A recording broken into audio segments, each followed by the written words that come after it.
the first level of that is the assembly. And probably a table would only take one assembly. We're going to have an assembly as the overall manager. And then within the assembly, we're going to have two drawers as sub-assemblies. You could think of them that way.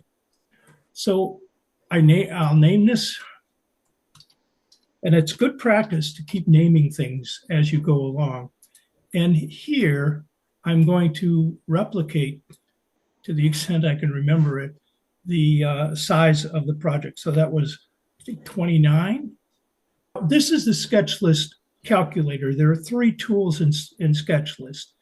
And the one you use, it's kind of like, do you like this sort of hammer or that sort of hammer or bench plane or whatever? It's what feels right to you. It's what's logically consistent.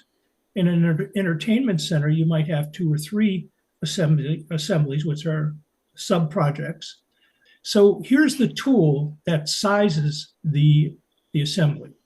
And it's the calculator. That's the first tool in SketchList.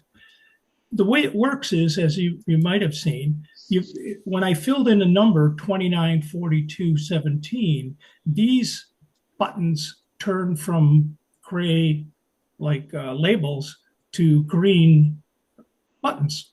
So I'm going to keep the bottom at 0. I change the height to 29, and I just click on top.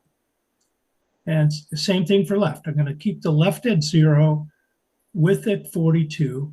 Then I click this button. Same thing here. Just click the back. And now what that's done is that's created another.